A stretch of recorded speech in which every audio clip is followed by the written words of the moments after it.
आप सभी का स्वागत है। आपको सीधा आगरा लेकर चलते हैं, जहां पर बीएसपी के महासचिव सतीश चंद्र मिश्रा पहुंचे हुए। सुनिए। संपत्ति थी, इनकी संपत्ति नहीं थी।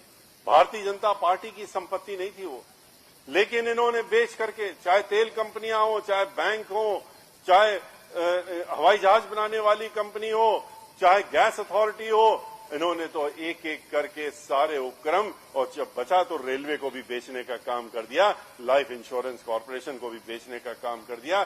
यहीं पर तो नौकरियां निकलती थी, यहीं पर तो लाखों हर साल की नौकरियां होती थी, लेकिन वहां पर नौकरी न देनी पड़े इसलिए इन्होंने बेचने का काम किया। एक जने प्रश्न पूछ रहे थे कि आज पूरे देश में अगर देखा जाए, इस प्रदेश में ही 15 लाख नौकरियां तो इन्होंने भरी नहीं है जो खाली पड़ी हुई हैं, और पूरे देश में देखा जाए तो 2 करोड़ नौकरियां खाली पड़ी हुई हैं और नौकरियां भरी नहीं गई हैं, तो उनको ही भर दें अगर, तो 2 करोड़ को नौकरी मिल जाएगी। लेकिन क्यों नहीं भरी?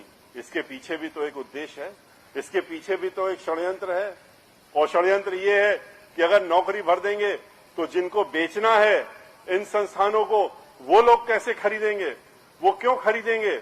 वो तो कहते हैं कि पहले इन नौकर पेशा लोगों को हटा दो यहां से, और फिर हमको ये उपक्रम दे दो, जिससे कि हम अपने हिसाब से लोगों को इसमें रखने का काम करेंगे। इस तरह से सोच करके इन्होंने, जब कुछ नहीं बचा तो बैंक बची, बैंक को भी बेचने का काम, पहले बैंक को लुटवाने का काम किया, हजारों करोड़ रुपए लुटवा दिए अपने उद्योगपतियों से, उन्हीं उद्योगपतियों से जिनके हाथों में ये सब उपक्रम बेच रहे हैं, और उसके बाद उनको विदेशों में भेज दिया और कहा कि जाओ वहां पर जाके ऐश करो और आराम करो, हम तुम्हारी देखभाल करेंगे। आज वो लोग वहां पर बैठे हुए हैं बैंकों को लूट करके, और अब उन्हीं के हाथों में बैंक भी बेच रहे हैं।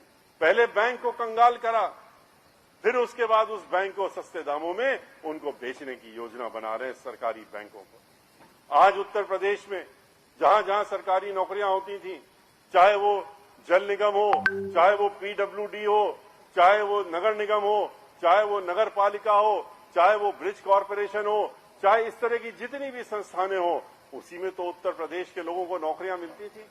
बहन मायावती जी ने अगर 23.5 लाख लोगों को अपने 5 साल में नौकरियां दी, तो उन्होंने कहां से दी थी? उन्होंने इन स्थानों पर ठेकेदारी नहीं करने दिया था, ठेकेदारी से काम नहीं चलाने दिया था। उन्होंने कहा था इन जगहों पर हम अपने लोगों को नौकरी देंगे, वो लोग नौकरी पाएंगे, और इसीलिए वहां पर नौकरी लोगों को मिल रही थी। पर इन्होंने यहां पर इन सारी संस्थानों में अब नौकरियां खत्म कर दी। वहां पर एक भी आदमी की नौकरी नहीं हो सकती, वहां पर अगर है तो ठेकेदार है, ठेकेदार के हाथ में दे दिया, वो जाएगा, वो जिसको रखना चाहेगा रखेगा। आज 5,000 देगा, कल 10,000 देगा, फिर 2,000 देगा, और फिर लात मार के बाहर कर देगा, कहेगा कि हमें तुम्हें नहीं चाहिए। और इसके साथ साथ में सबसे बड़ा षड्यंत्र क्या था इनका, कि रिजर्वेशन खत्म कर दो। इस देश से रिजर्वेशन खत्म करने की जो योजना इनकी और समाजवादी पार्टी की शुरू से चली आ रही है, जिसमें ये दोनों एक साथ हो जाते हैं, इकट्ठा हो जाते हैं, जैसे दंगा फसाद कराने में दोनों इकट्ठा होते हैं, इसी तरह से रिजर्वेशन को भी खत्म करने के लिए दोनों की सोच एक साथ होती है। किस तरह से पार्लियामेंट में आपने देखा कि इन्होंने बिल फड़वाने का काम किया, क्योंकि रिजर्वेशन खत्म करना था।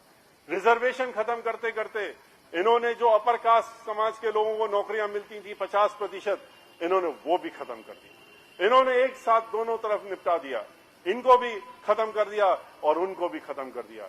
ये वो लोग हैं जो कि इस देश में बाबा साहब डॉक्टर भीमराव अंबेडकर के बनाए हुए संविधान, जिसमें कि उन्होंने सबको बराबरी का एक स्थान देने का, इज्जत से रहने का, इज्जत से जीने का उन्होंने एक संविधान में बनाने का काम किया था, उसको छीनने का काम ये लोग धीरे धीरे कर रहे हैं।